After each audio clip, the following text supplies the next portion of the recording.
મારો એકલો દીકરો રમકડે રમે અને બીજા છોકરા એમનેમ રહે મને નહીં ગમે. આનંદનો સ્વભાવ હતો એટલે એમણે એટલા બધા રમકડા ખરીદ્યા હતા. રમકડા લઈને આગળ જતા હતા ને રસ્તામાં વસુદેવ બજારમાં મળ્યા. વસુદેવજી કે નંદ કેમ છો, મજામાં? બે મિત્રો છે, એકબીજાને ભેટા છે, એકબીજાના ક્ષેમ કુશળ પૂછ્યા અને નંદ બાબાએ કીધું કે કંસે તારી સાથે બહુ ખોટું કર્યું છે મિત્ર વસુદેવ. તારા દીકરાઓને મારી નાખ્યા, મને બહુ અફસોસ થાય છે. વસુદેવ કે વાત જવા દે, તો મારા પૂર્વજન્મના એવો કઈ કર્મ હશે કે મારે આ દુઃખ ભોગવવું પડે છે. પણ આ તું આનંદની વાત કરે, તારે ઘરે દીકરો તો એવું મેં સાંભળ્યું. નંદ બાબા કે તારા દીકરાના મૃત્યુ પર હું મારા દીકરાના જન્મનો આનંદ તને કહું, કેમ સારું લાગે મિત્ર? નંદ બાબાને વસુદેવ કે તારો દીકરો મારો દીકરો છે, એનોય મને આનંદ છે કે તારે ઘરે દીકરો છે. પણ તું અહીંયા મથુરામાં બહુ ખોટી નહીં થતો, મને કઈક ઉત્પાતના એંધાણ દેખાય છે.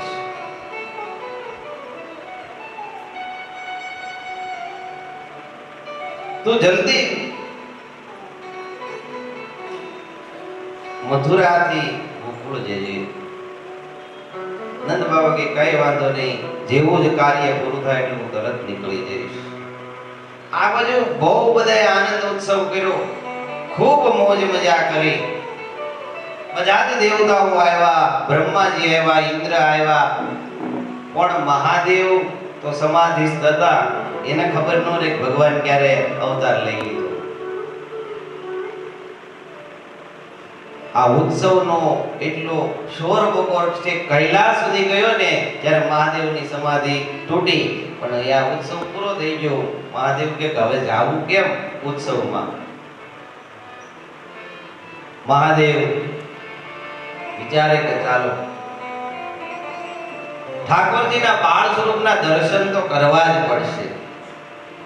એટલે ભોળાનાથ જટાળા જોગીનું રૂપ લઈ અને મથુરામાંથી થઈ ગોકુળ આવ્યા છે. અરે મુજે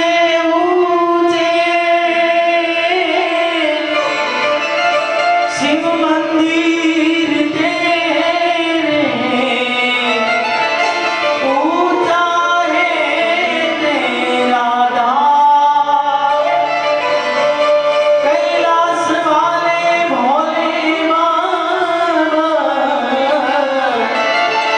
हम करते हैं तुझे प्रणाम।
એના આંગણે ગયા છે, અલખ નિરંજન મયા ભિક્ષા. તો માં જશોદા સોનાનો થાળ ભરી અને ભિક્ષા આપવા જાય. પણ ભોળાનાથ કે માં આવી ભિક્ષા હું નથી લેતો, મારે સોનાને શું કરે?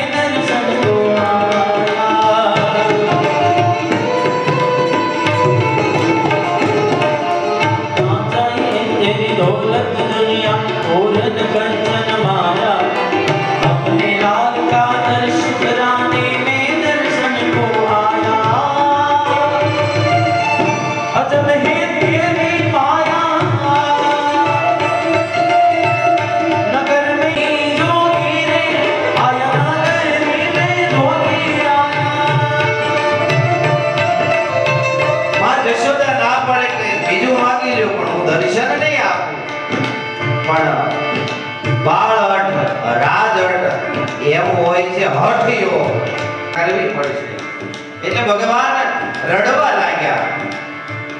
માં જશોદાએ તરત જ જઈ લાલાને લઈ દૂધ પાન કરાવ્યું, પણ દૂધ પાન કરતા નથી, ખૂબ રડે છે. અને ત્યારે કોઈ ગોપી કીધું કે માં આને કઈક નજર લાગી ગઈ એવું લાગે છે, કેટલી એવી મંગળ મીઠીઓ આવે ને તો આ નજર લગાડી જાય. આના માટે તો જેને કઈક નજર ઉતારવી પડે, એને કઈક નજરનો દોરો બાંધવો પડે. ક્યાં તો કે એવો ગોતવો કોણ? તો કે હમણાં એક સાધુ આવ્યા હતા ને, જે આપણે તમે દર્શન કરવાની ના પાડી, એને કદાચ આવું આવડતું હોય તો કે જા જશોદામાં કે તું એને પૂછી આવો. ગોપી દોડતી દોડતી ગઈ અને પૂછ્યું, મહારાજ તમને नजर उतारता आवड़े? हाँ मैया, हम तो वही करते हैं, हम तो सबकी नजर उतार देते हैं. तो કે અમારા નંદ બાબા છે ને એના લાલાને નજર લાગી ગઈ છે, તો કે એના માટે મારે ત્યાં આવવું પડે, લાલાને મને ખોળામાં આપવું પડે, તો હું એની નજર ઉતારીને પછી દોરો બાંધી દઉં એટલે એને કોઈની નજર ન લાગે. ગોપીએ કીધું તો ચાલો. મહાદેવ ફરીથી અલખ નિરંજન કરતા આવ્યા અને નંદ બાબાના આંગણામાં બરોબર વચો વચ બેસી ગયા અને કીધું કે લાવ લાલાને. માં જશોદા ભારે રડતા લાલાને, રડતા કનૈયાને મહાદેવના ખોળામાં. જેવા જ મહાદેવના ખોળામાં ભગવાન આવ્યા છે, એકદમ શાંત થઈ ગયા અને વાતો થાય કે ભોળાનાથ કેમ મોડું થયું? ભગવાન કે ભોળાનાથ કે તમને તો ખબર છે, આપણે સમાધિમાં હોય તો ખબર ન રહી તમે ક્યારે અવતાર ધારણ કરી. એટલે ત્યારે ભગવાને તરત જ ભોળાનાથને શાંતિથી દર્શન આપ્યા છે. ભોળાનાથે ખૂબ પ્રેમથી દર્શન કર્યા અને ત્યાં વાસુકી નાગને જોયું તો ભગવાન હાથ લાંબો કરીને કે લે વાસુકી તમે આવ્યા? તો માં જશોદા બીજી કહે, એ સાધુ મારા જોવા તમારા નાગને પકડવા જાય. ભોળાનાથ કે આવા કેટલાય નાગને આ નાથી નાખશે, તમે ચિંતા ન કરો. આમ કરી કાળો દોરો બાંધી માં જશોદાને કીધું બેસી જાઓ. માં જશોદાના ખોળામાં લાલાને આપ્યા અને કીધું કે હવે હું તમારી મા દીકરાની બેયની રક્ષા કરી દઉં છું. શ્રીંગી નો નાદ કરી અને ભોળાનાથ મહાદેવ માં જશોદા અને ભગવાનની પ્રદક્ષિણા કરે.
કે જેના કપાળમાં ચંદ્ર વિરાજમાન છે.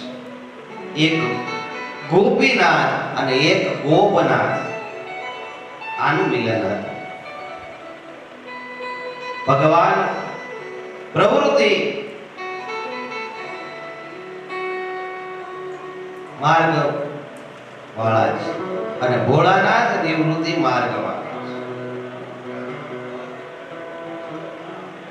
બે છેડા અલગ અલગ છે પણ આજે એ ભેગા છે.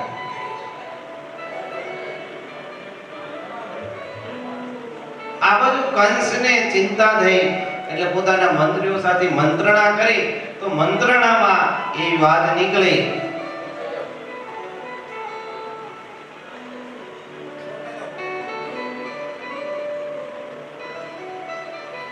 કે અત્યાર સુધીમાં તમારો કાળ હજી જન્મો જ છે એટલે કોઈ નાનો બાળક જ હશે.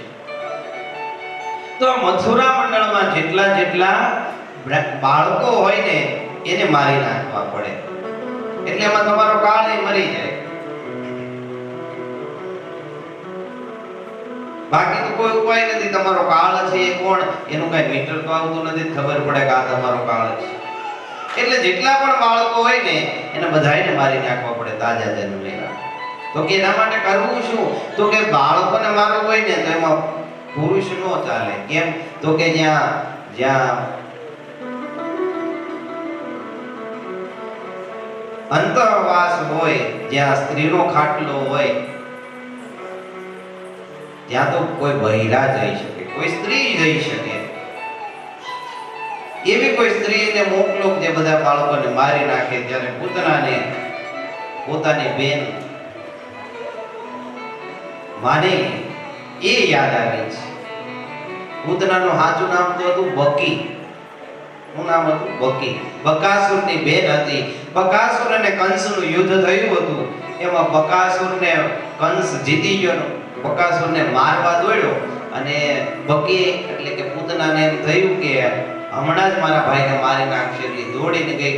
એ કંસ તુંય મારો ભાઈ, આ મારા ભાઈને છોડી દે. એટલે કંસે બકાસુરને છોડી મૂક્યો. એ જ બકી પણ એ પવિત્ર નહોતી એટલે એનું નામ પાડ્યું પૂતના. આ પૂતનાને બોલાવી છે અને કીધું કે જા તું અત્યારે જેટલા પણ બાળકો જન્મા હોય ને એને મારી નાખ. અને પૂતના સુંદર રૂપ ધારણ કરી અને બાળકોને ઝેર આપી અને મારતી ગોકુળ તરફ આવે છે. કંસેન પ્રહિતા ઘોરા પૂતના બાલ ખાતિની શુશુચાન ગણંતે પૂર ગ્રામ પ્રજાદિષુ. ગામડા નેસડાઓના જેટલા પણ તાજા જન્મેલા બાળકો છે એને મારતી સુંદર સ્ત્રીનું રૂપ ધારણ કરી અને સાક્ષાત લક્ષ્મી જેવી દેખાતી એ પૂતના ગોકુળમાં આવી છે.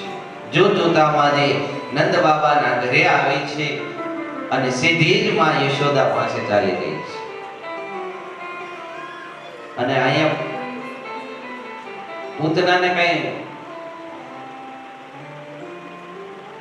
જશોદાને કઈ સંબંધ નથી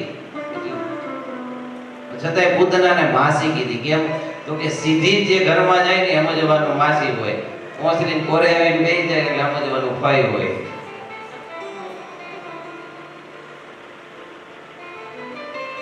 પૂતના સીધી જ અંદર વહી ગઈ છે અને એટલી બધી ગોપીઓથી માં જશોદા ઘેરાયેલા હતા અને લાલા પણ એટલા ગોપીઓ ઘેરાયેલા હતા. પૂતના ક્યારે એમાં ભળી ગઈ અને ક્યારે જોતામાં ભગવાનને પોતાના હાથમાં લઈ લીધા કોઈને ખબર પણ ન પડી. પણ પૂતના આવી છે એવું જાણી લીધું એટલે ભગવાને આંખો બંધ કરી દીધી. ભગવાને પોતાના નેત્રોને બંધ કર્યા છે. એના વિશે ઘણા વિદ્વાનો એવું કીધું છે કે પૂતના નબી નહીં હતી, જે પવિત્ર બાળકોને પણ લઈ જાય છે, આવું પાપ કરનારનું મુખ જોવાય નહીં એવું ભગવાને વિચાર્યું એટલે આંખો બંધ કરી. ઘણા કે ના એવું નથી, ભગવાન તો પાપી હોય ને એને તારે, પોતાના તો પાપી હતી તો ભગવાન એને જોવે છે, એમાં કઈ દોષ નથી. પણ કોઈ વિદ્વાન કહે કે એવું છે કે એને વિચાર્યું ભગવાને કે આને પૂર્વજન્મમાં ક્યાં પાપ કે પુણ્ય કર્યા છે, એ આવા પાપે કરે છે અને સાથે સાથે મારા દર્શન પણ કરી રહી છે, મને તેડો છે, અને એમાં પૂર્વજન્મના ક્યાં પુણ્ય છે. કોઈ કીધું ભગવાન તો અંતર્યામી બધું જાણનારા છે, એને એવું વિચારવું ન પડે. કોઈ વિદ્વાન કહે કે અમે તો એવું વિચારીએ કે પાપીનું ક્યારેય કાંઈ લીધું નથી, આજે આપવા આવી છે એટલે કડવી દવા ઝેર આપવા આવી છે તો આંખો બંધ કરીને પી લો. કોઈ કે ના, ભગવાને ક્યાં ઝેર પીધું, ઝેર તો ભોળાનાથ પીવે. એટલે ભગવાને આંખો બંધ કરીને ભોળાનાથને યાદ કર્યા, ઝેર પીવા તમારે આવવાનું, તું તો માખણ ખાનારો, મારું કામ નહીં. એટલે ભગવાને આંખો બંધ કરી છે. કોઈ કે ના એવું નથી, પૂતના એટલે અંધકાર અને ભગવાન ની આંખોમાં સૂર્ય અને ચંદ્ર રહેલા છે. ભગવાનની જમણી આંખમાં સૂર્યનો વાસ છે ને ડાબી આંખમાં ચંદ્રનો વાસ છે. ભગવાનની જો આંખો ખુલે તો સૂર્ય ચંદ્ર બેયનો પ્રકાશ પૂતના ઉપર પડે, પૂતનાનો નાશ થઈ જાય. સૂર્યનારાયણ તરત જ એને બાળક ભસ્મ કરી દે. એટલે ભગવાને આંખો બંધ કરી દીધી. સૂર્યનારાયણ ને ચંદ્ર મહારાજને ઊભા રાખી દીધા, તમારે કઈ નથી કરવાનું, કરવાનું છે બધું મારે કરવાનું છે. એટલે આંખો બંધ કરી દીધી. નકર સૂર્યનારાયણે વિચારે કે આમ મારા સ્વામીને મારવા આવે એને હું જીવતો રહેવો, તરત જ સૂર્યનારાયણને બાળક ભસ્મ કરી દે.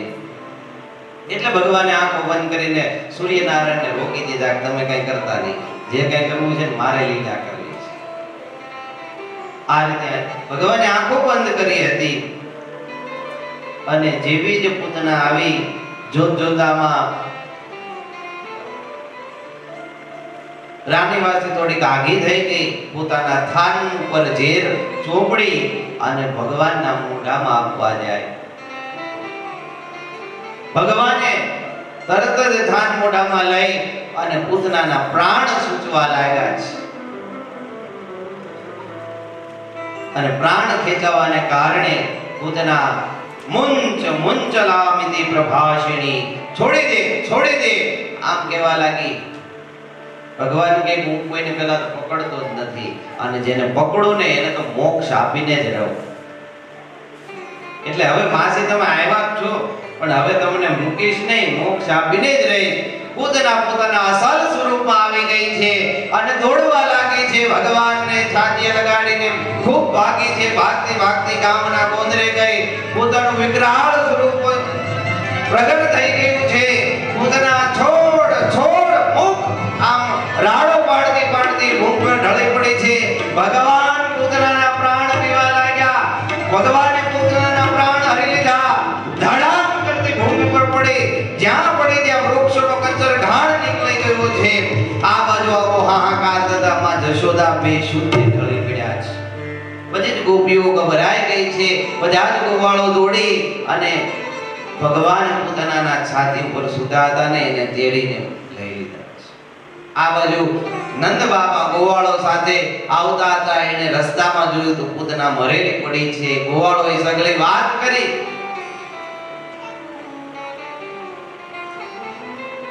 તો કે આવડું મોટું શરીર આ પૂતનાનું છે, એ સડશે તો ગંધાશે તો ગોકુળમાં રહેવાશે નહીં, એટલે આને સળગાવી દેવું પડે.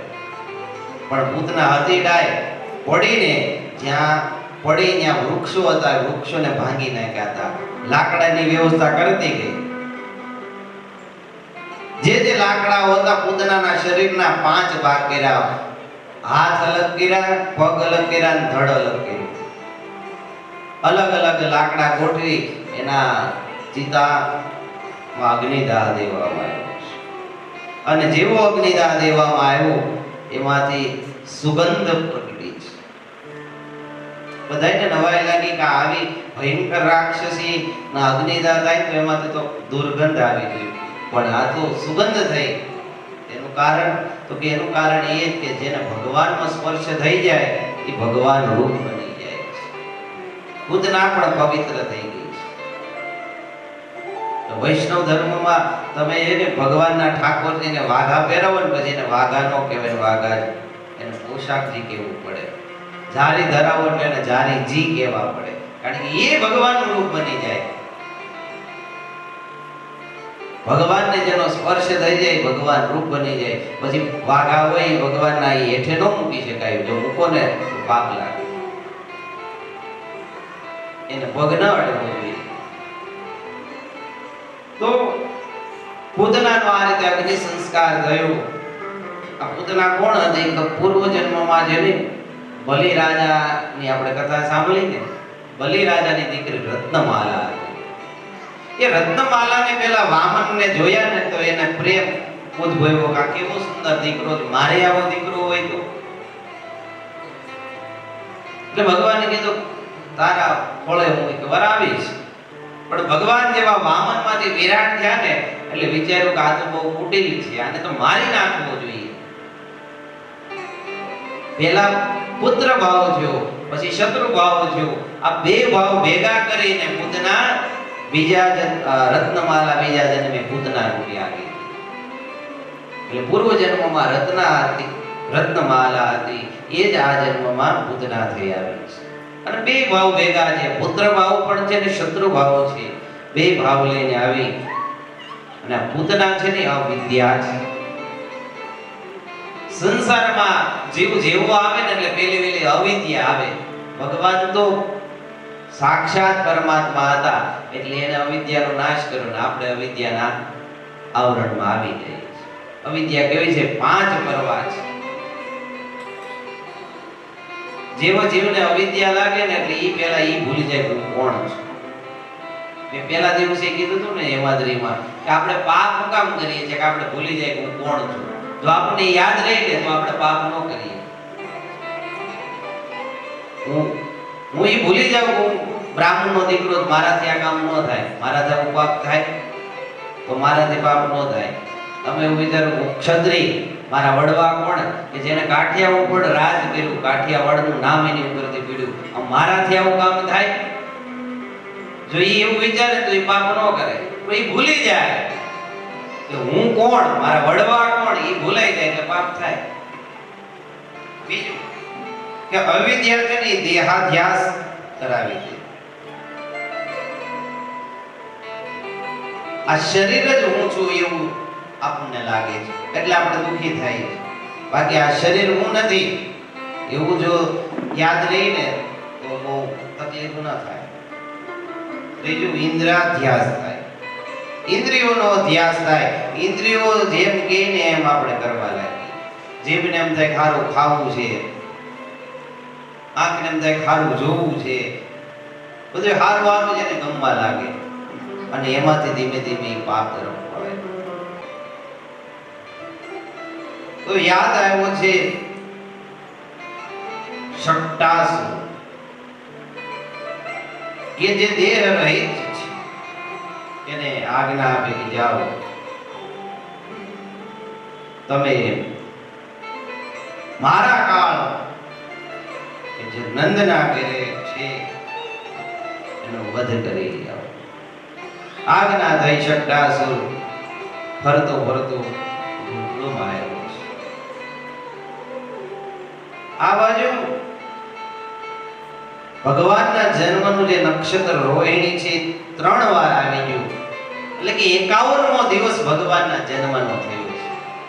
27 નક્ષત્ર છે, એક નક્ષત્ર એક દિવસ રહે, 3 વખત એનું એ નક્ષત્ર આવે એટલે 51મો દિવસ થાય. 3 મહિના પૂરા નતા થયા, 51મો દિવસ થયો હતો. અને ભગવાને પડખું બદલ્યું. ભગવાન પડખું બદલતા શીખી ગયા એટલે બધી ગોપીઓ આનંદમાં આવી ગઈ. વાહ વાહ, જો કાનાને પડખું કરતા આવડી ગયો, હાલ ઉત્સવ. ગોપીઓને તો કઈક ગાનું જોતું હતું ઉત્સવ. અને બ્રાહ્મણોને બોલાવ્યા, મંત્રોચ્ચાર દ્વારા અભિષેક કરાયો. માં જશોદાએ બ્રાહ્મણનું પૂજન કરી સન્માનપૂર્વક વિવિધ દાન આપ્યા અને ઉત્સવ માટે સૌ તૈયાર થવા લાગ્યા અને લાલાને રમાડવા લાગ્યા. માં જશોદાને એમ થયું કે આમનું આમ ચાલ્યું ને તો આ લાલાને સુવા નહીં દે બધી ગોપીઓ. માં જશોદાએ બધી જ ગોપીઓને કીધું લાવો મારા લાલાને નાખો, એને પેલા પેટ ભરાવી. માં લાલાને લઈ અને પાછળના વાડામાં વયા ગયા. લાલાને દૂધ પીવરાવી અને વિચાર્યું જો આને પરાણામાં સુવરાવીશ ને તો આને કોઈ સુવા નહીં દે. ઉત્સવ કરવા આવેલી ગોપીઓ બધી જ ઘોંઘાટી કરી છે ને હારવાર આ ઝૂલામાં સુતેલા લાલાને ઉઠાડી દઈશ.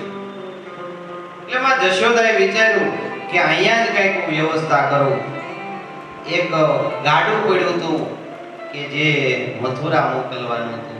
અંદર દહીં દૂધના માઠ ભરેલા હતા, માખણના માઠ ભરેલા હતા. એ ગાડાની નીચે માં જશોદાએ જોળી બાંધી અને એમાં લાલાને સુવરાવ્યા છે. અને માં જશોદાએ હાલુડું ગાવાનું શરૂ કર્યું છે. હે પારણીઓ બંધાય માં જશોદા ગીત ગાય. પારણીઓ બંધાય માં જશોદા ગીત ગાય. હે લાગો મારો પારણિયામાં ક્યારે ખોટ જાય. લાગો મારો પારણિયામાં ક્યારે ખોટ જાય.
ગાડામાં પ્રવેશ કરી અને બળ કરવા લાગ્યો. ધીમે ધીમે ગાડાના પૈડા જમીનમાં ધસવા લાગ્યા છે. ભગવાને વિચાર્યું મામાએ પાછું રમકડું મોકલ્યું છે. ભગવાને જાગૃત થઈ રમતા રમતા પગ ઉછાળ્યો. જેવો જ પગનો સ્પર્શ થયો ધડામ કરતું ગાડું તૂટી ગયું છે. ગાડું તો તૂટ્યું પણ સાથે સાથે જે ઘડા અંદર દહીં દૂધના ભરેલા હતા ને એ પણ બધા માંડ ફૂટી ગયા. દહીં દૂધ માખણ બધું વેરાઈ ગયું છે. ભગવાન તો એ દહીં દૂધનો જે સરોવર છે ને એમાં છમછમિયા કરવા માંડ્યા છે.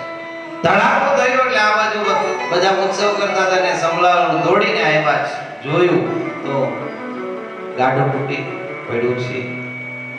એ બાજુમાં ગોવાળો રમતા હતા એને માં જશોદાએ કીધું કે આ ગાડું કેમ તૂટ્યું? તો કે લાલાએ પગ માર્યો ને ગાડું તૂટી ગયું. માં જશોદાને એમ થયું કે આ તો કાગનું બેરું ડાળનું તૂટવું એવી વાત લાગે. કઈ લાલો પગ મારે ને ગાડું તૂટે કઈ? ભગવાનને તેડી લીધા, ફરીથી નવરાવી અને સુંદર રીતે શણગાર્યા છે. ભગવાને આમ શક્ટાસુરનો ઉદ્ધાર કર્યો. બોલ કૃષ્ણ કનૈયા લાલ કી. આ શક્ટાસુર કોણ હતો? કે પૂર્વ જન્મમાં તે હિરણાક્ષનો પુત્ર ઉત્કચ હતો.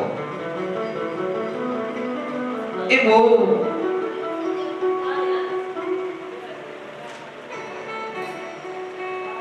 ઉન્મત્ત થઈને ભટકતો હતો. એક દિવસ આ ઉત્કચે છે લોમસ ઋષિના આશ્રમમાં જઈ એના વૃક્ષોને ચગદી નાખ્યા. એટલે લોમસ ઋષિને ક્રોધ ચડ્યો કે તને આવું ભયંકર શરીર આપ્યું છે ને, એનું તને અભિમાન છે, દેહાભિમાન છે, જા તું શરીર વગરનો થઈ જા.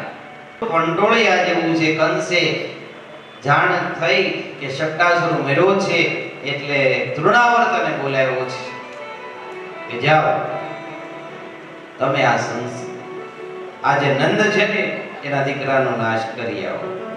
તૃણાવર્ત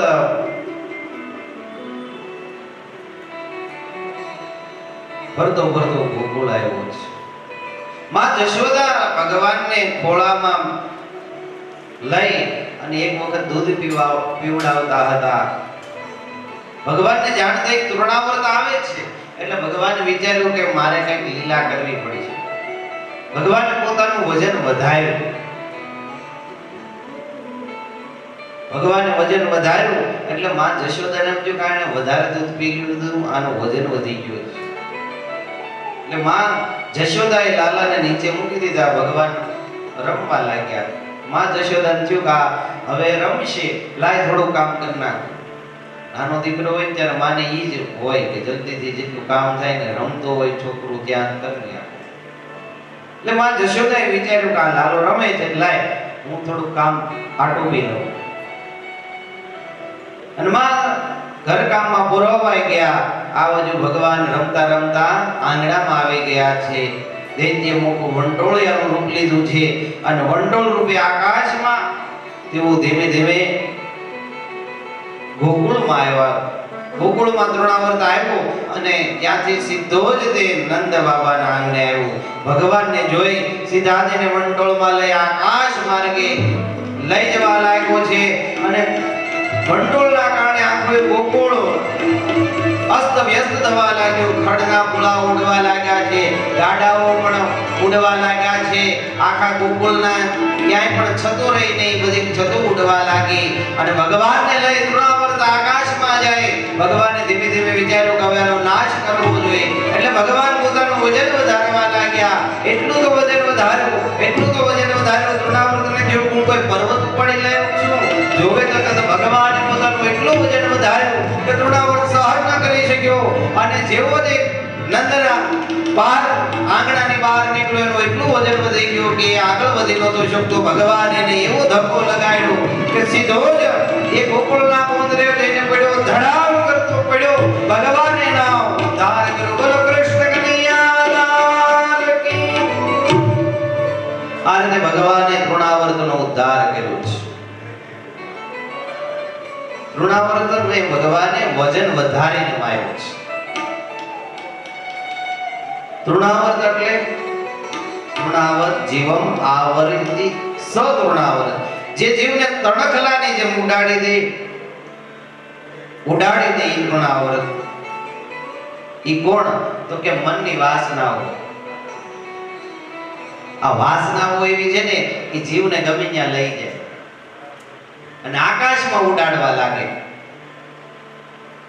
પણ જો જીવ છે ને વજન વધારે, વજન એટલે ખાઈને વધારવાની વાત નથી. શેનું વજન વધારવાનું? તો કે ભજનનું વજન વધારે ને, ભગવાનના નામ જપનું વજન વધારે ને, તો આ વાસનાના વંટોળીઓ છે ને નીચે બેહી જાય.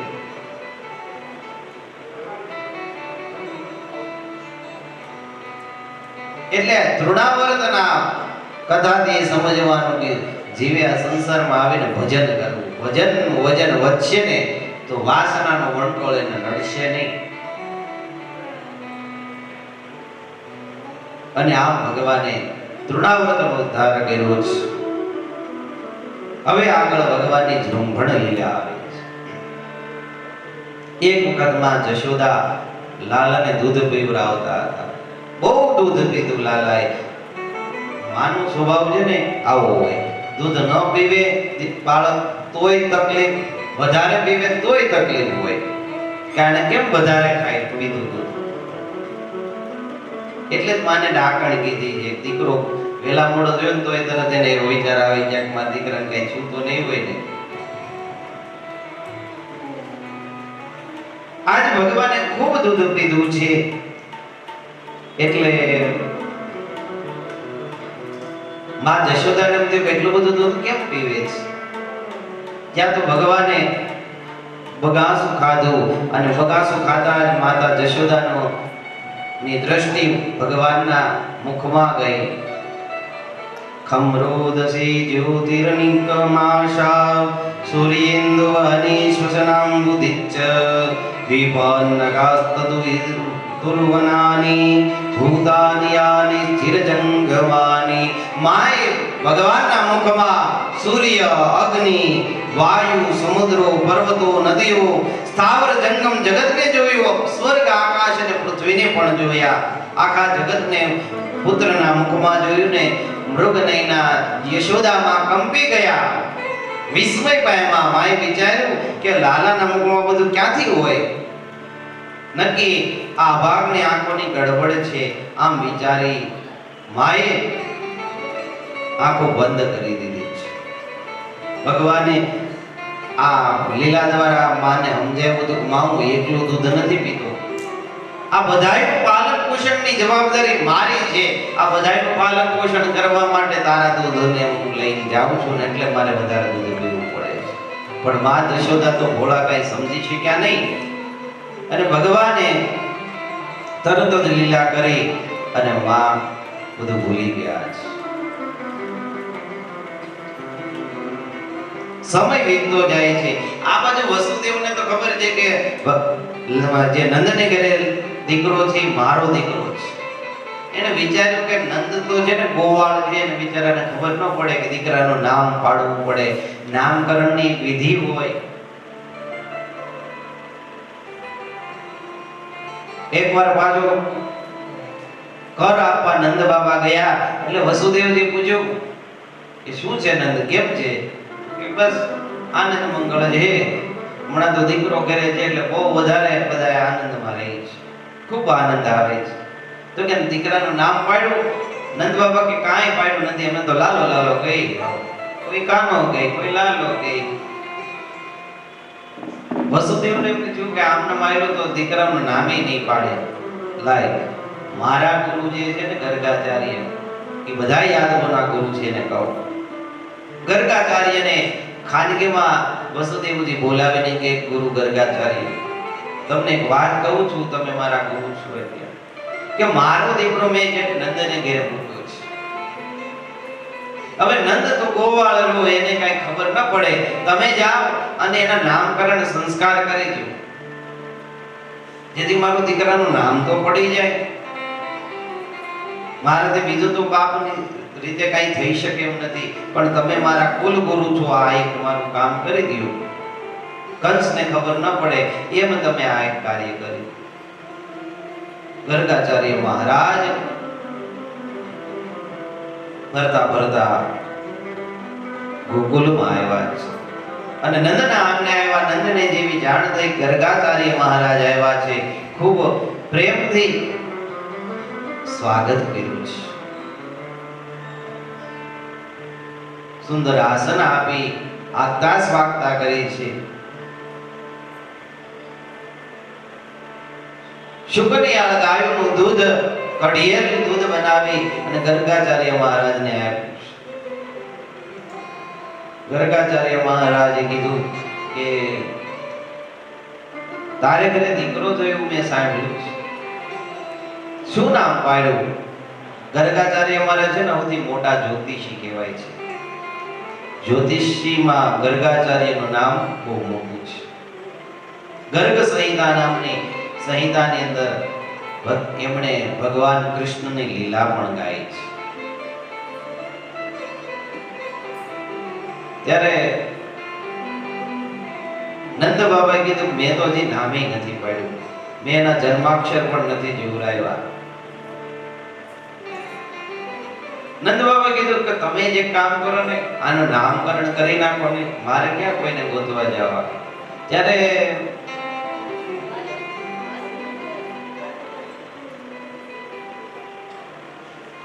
ગર્ગાચાર્ય મહારાજ કે હું એ કરી તો દઉં, પણ આ કાર્ય કોઈને જાણ ન થાય ને એમ કરવું પડશે. કેમ તો કે કંસ છે એ વસુદેવના દીકરાને મારી અને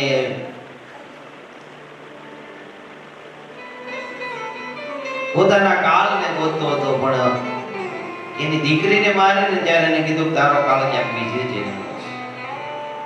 અને એમાંય જો હું અહીંયા નામકરણ સંસ્કાર કરીશ તો કદાચ એવું બને કે કંસને શંકા જાય ને તારા દીકરા ઉપર આફત આવે, એને એમ થાય કે આ વસુદેવનો દીકરો છે એવું વિચારી અને એ તારા દીકરાને નુકસાન કરવાના પ્રયત્ન કરે.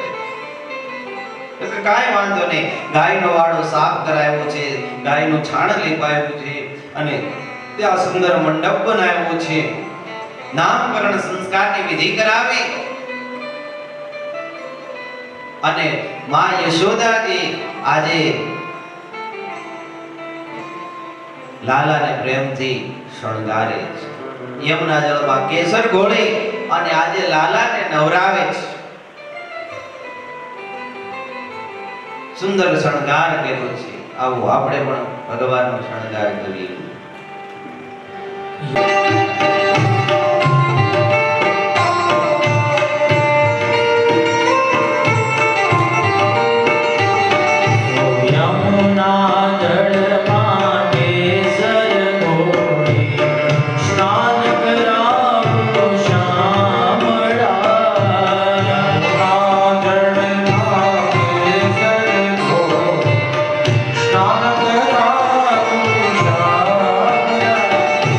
હલ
નક્કી કર્યું છે.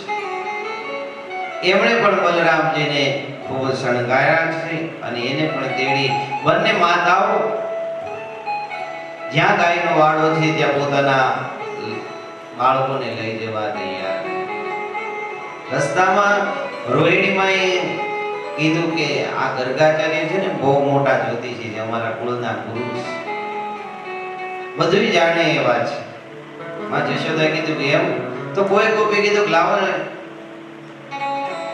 આપણે એની પરીક્ષા કરી કેવા મોટા જ્યોતિષી ખબર પડે.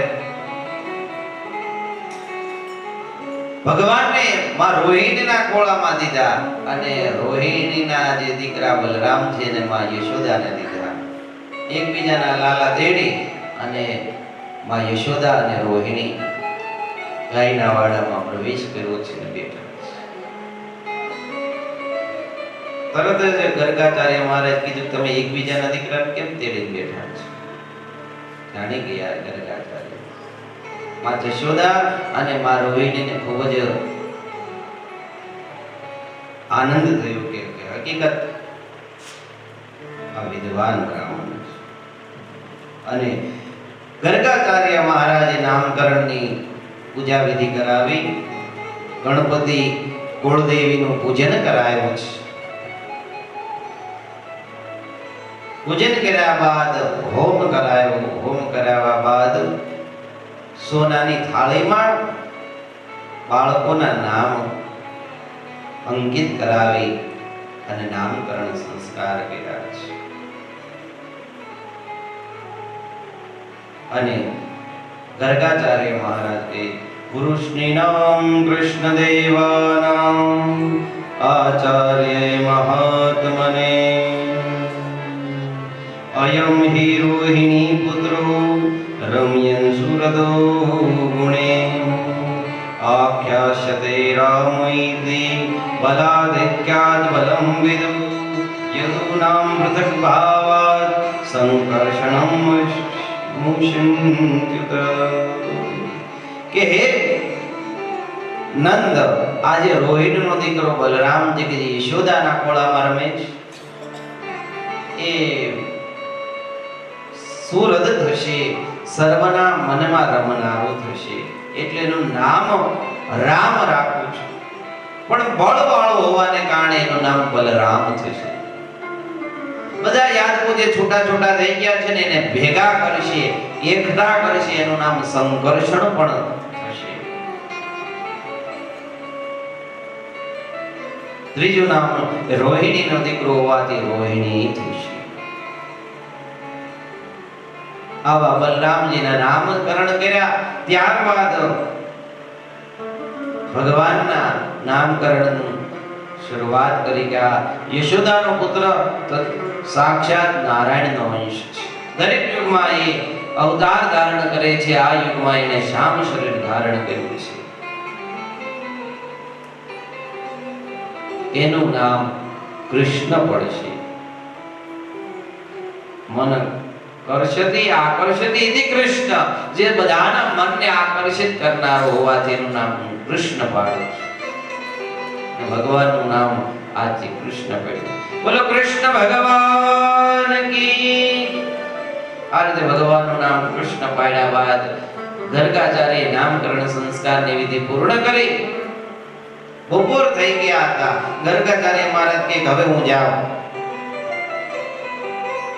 નંદ બાબા કે મારે આંગણે તમે આ વિધિ કરી અને ભૂખ્યા જાઓ તો મને આનું કઈ ફળ ન મળે. બ્રાહ્મણ આંગણેથી ભૂખ્યો જાય તો મને પાપ લાગે. તો કે હું તો મારા હાથે જ રસોઈ બનાવું, સ્વપાકી બ્રાહ્મણ છું. તમે હજી પણ મથુરા વૃંદાવન ગોકુળ જાઓ ને તો ત્યાં બધા ચોપા પોતાના હાથે રસોઈ કરે છે. સ્વયં પાકી બ્રાહ્મણ કહેવાય, પોતાના હાથે જ રસોઈ કરીને ખાય. ગર્ગાચાર્ય મહારાજ કે હું કોઈના હાથનું જમતો નથી. તો માં જશોદા કે તમે જે માંગો ને મહારાજ હું આપી દઈશ, તમને સીધું આપી દઉં. તમે રસોઈ કરો, આજે તમે રસોઈ કરો, તમે જમશો. ગર્ગાચાર્ય મહારાજ વિચારે કે અત્યારે બપોર થઈ ગયો છે, મોડું થાય એવું છે, બીજું કઈ થશે નહીં. એને કીધું કે એક કામ કરું, હું ખીર બનાવી લઉં. મને અક્ષત આપો, દૂધ આપો અને શર્કરા આપો, એટલે હું ખીર બનાવું. મારે બીજું કઈ ખાવાની ઈચ્છા નથી. તો કે કાંઈ વાંધો નહીં, તમે કહો એમ. માં જશોદાએ જે કીધું એ સીધું આપ્યું છે. બધી વસ્તુ આપી. ગર્ગાચાર્ય મહારાજને બપોરનો સમય થયો, એટલે બપોરે પણ સંધ્યા કરવાની હોય, એટલે બપોરે નીકળી ગયા. યમુનાજીમાં સ્નાન કર્યું, સંધ્યા કરી આવી અને ખીર રાંધી છે. થાળીમાં ખીર નાખી, પંચામૃત એમાં તુલસી પત્ર પધરાવ્યું અને પોતાના જોડીમાંથી શાલિગ્રામને કાઢ્યા છે. પાટલું મૂકી એના ઉપર એક તુલસી પત્ર મૂકી એના ઉપર શાલિગ્રામને પધરાવ્યા છે અને આગળ ખીર મૂકી અને કીધું કે હે નાથ, જમવા પધારો. મેં મારા હાથે રસોઈ બનાવી, તમે જમો. આ બાજુ ભગવાન રમતા હતા કે લે ગોર દાદા હવે જમવા બોલાવે છે, જવું પડશે.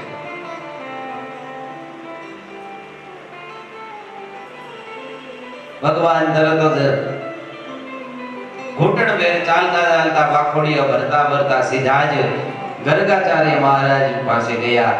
ખીર ઠારેલી હતી, એમાં સીધો જ હાથ નાખ્યો અને ખાવા લાગ્યા. હાથમાં ખીર આવે નહીં, ખીર હેઠી પડી જાય, પણ ખીર વાળો હાથ હોય ભગવાન ચાટે, વારે વારે હાથ નાખે ને ચાટે. જ્યાં અહીંયા ગર્ગાચાર્ય મહારાજે થાળ પૂરો કર્યો અને જોયું,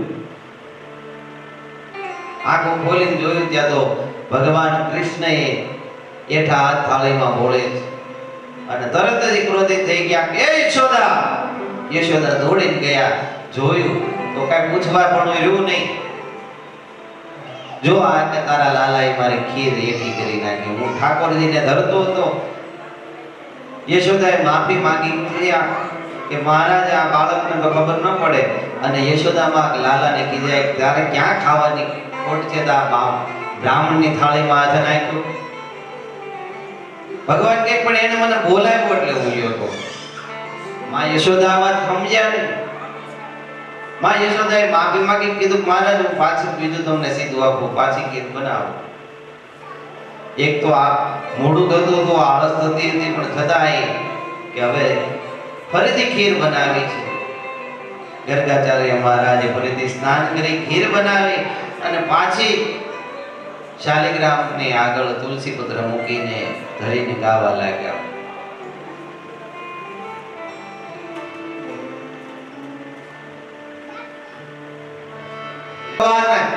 બાળકમાંથી વિરાટ રૂપ ધારણ કર્યું, શંખ ચક્ર ગદા પદ્મ ધારણ કરી પીતાંબર ધારી ભગવાન વરમાલાથી વિભૂષિત થઈ અને દર્શન આપ્યા છે. જે આજ દર્શન ગર્ગાચાર્ય મહારાજને થયાને ગર્ગાચાર્ય મહારાજ વિહવળ બની ગયા કે જે દર્શન કરવા માટે મારી જિંદગી ઘસી નાખી એ નારાયણ સાક્ષાત આજે મારી સામે પ્રગટ થયા છે. ગર્ગાચાર્ય મહારાજને ભગવાને કીધું કે હે ગર્ગાચાર્ય, હું તમારા કુળમાં વસુદેવને જ્યાં જન્મ લીધો છે અને નંદને ઘેરે આવ્યો છું, અને તમે આ મારા નામકરણ સંસ્કાર કર્યા ને એટલે મારા દર્શન રૂપી દક્ષિણા મેં તમને આપી. માગો શું જોઈએ છે? ગર્ગાચાર્ય મહારાજ કે નાથ, તમારા દર્શન થયા એ જ બસ છે, આ જીવન સફળ થઈ ગયું, હવે કાંઈ જોતું નથી. ભગવાને તરત જ બાળક રૂપ ધારણ કરી લીધું. હવે તો ગર્ગાચાર્ય મહારાજને ખબર છે કે આ સાક્ષાત નારાયણ છે, પોતાના ખોળામાં ભગવાનને બેસાડ્યા છે. અને ગર્ગાચાર્ય મહારાજ શાલિગ્રામની જગ્યાએ આજે ભગવાનને પોતાના હાથે ભોગ આપવા લાગ્યા છે, પોતાના હાથે જમાડવા લાગ્યા છે. અને ભગવાન પણ સામે પોતાના હાથે ગર્ગાચાર્ય મહારાજને જમાડે છે. ભગવાનના નાના નાના હાથે જમાડે, પણ પૂરી ખીર ગર્ગાચાર્યના મોઢામાં ન જાય, અડધી ખીર દાઢી. આ બાજુ માં યશોદા કામ કરતા હતા, ક્યાંય લાલાની પાછો જોયો નહીં એટલે એમ થયું ક્યાંક પાછો પેલા બ્રાહ્મણની ખીર અબડાવવા નથી ગયો ને, લાઈ જોવા દે. જઈને જોવા ગયા ગર્ગાચાર્ય મહારાજના ઓરડામાં, ત્યાં તો એને નવાઈ જોઈ. ગર્ગાચાર્ય મહારાજ અને ભગવાન એકબીજાને ખવડાવે છે. માં જશોદાને મુજબ કઈ બ્રાહ્મણનું નક્કી હોય નહીં. હમણાં કઈક આ તારો છોકરો મારી ખીર અબડાવે છે ને એના હાથે ખીર ખાય છે. પણ ભગવાને લીલા કરી માં બધું ભૂલી ગયા છે, લાલાને તેડીને વયા ગયા છે. આ બાજુ ગર્ગાચાર્ય મહારાજે ભગવાનનો જે એઠો પ્રસાદ છે ગ્રહણ કરી પોતાના જીવનને ધન્ય માનતા માનતા મથુરા ગયા છે. અને મથુરા જઈ વસુદેવને ખૂબ આશીર્વાદ આપ્યા કે ધન્ય છે દીકરા વસુદેવ, તે આજે મારા ભાગ્યને સુધારી દીધું, મને ત્રિલોકના નાથના દર્શન કરાવી દીધા. બેટા તું ધન્ય છે, તારે ઘરે સાક્ષાત નારાયણનો અવતાર થયો છે. વસુદેવને પણ ખૂબ ટાઢક થઈ અને કીધું કે મહારાજ અત્યારે મારી પાસે તો કઈ છે નહીં, હું કઈ દક્ષિણા આપી શકું એમ નથી, પણ આલ્યો આ મારી પાસે એક સોનાની માળા છે, એ હું તમને આપું છું, વધારે કઈ આપી શકતો નથી.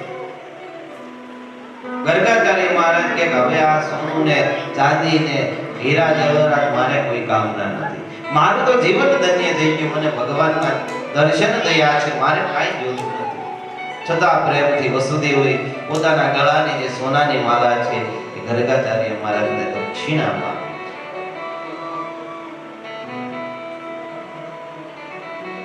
તો આમ ભગવાને પોતાના કુલ ગુરુ એવા ગર્ગાચાર્ય મહારાજ ઉપર ખૂબ અનુગ્રહ કર્યો છે. ભગવાન હવે ઘૂંટણિયાનો સહારો લીધા વિના ચાલવા લાગ્યા છે અને પોતાના ઘરમાં જ લીલા કરવા લાગ્યા છે. અને એક વખત ની વાત છે, શૂન્યે ચોરે તસ્વયં નિજ ગૃહે